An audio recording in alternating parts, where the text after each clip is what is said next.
one quality in common. It's not alive. Now, and for the rest of this course, we're going to be looking at things that are alive, at living organisms. Biologists suspect that the universe is crawling with life, that there's life all through the universe, but the truth is we just don't know. The only place we know for sure that life exists is here on our Earth. So that's where we have to study it. Now, what is life? What makes life so distinctive? We all probably feel intuitively that we know what makes life different, but pinning it down precisely is actually very difficult indeed. Let's try a kind of crude comparison. Let's compare two big things. Let's compare an elephant and the Earth. Now, we could say the elephant moves, but we've seen that the Earth is kind of dynamic too. Or we could say the elephant grows. Well, even the young Earth sort of grew during the process of accretion. Or perhaps we could say that the elephant, like all living things, acts with a sort of purpose.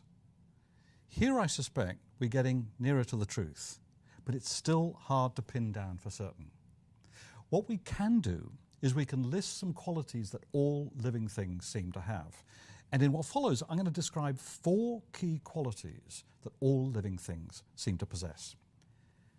The first quality we call metabolism. All living organisms are made from cells. All cells can metabolize. And what we mean by that is that they can take in energy and materials from the outside world in order to maintain themselves and keep themselves going. Now, this complicated process is governed by instructions that are contained in the master molecule DNA, that's deoxyribonucleic acid, that is present in all cells. The second quality we call homeostasis. It's a complicated word, but it's worth getting on top of. By homeostasis, we mean the ability of all cells, and in fact all living organisms, to keep constantly adjusting to tiny changes in their environment using the energy and materials they get through metabolism. And homeostasis is also governed ultimately by instructions that you can find in the DNA. The third crucial quality is reproduction. However good they are at homeostasis, eventually all cells, all living organisms break down and die. But it's here that life's come up with a really clever trick for preserving itself.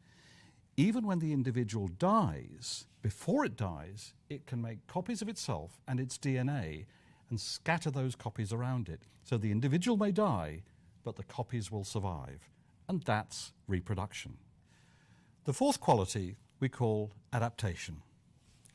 Over many generations, species can slowly change and adapt and diversify as environments change. The way they do this is actually strangely through mistakes in the copying of DNA. Just occasionally, DNA makes mistakes, but the copy works.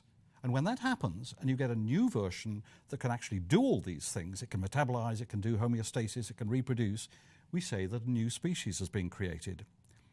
It's almost as if DNA was slowly learning how to make new species that can do new things in new environments. And that's how we get the huge diversity of life all around us today.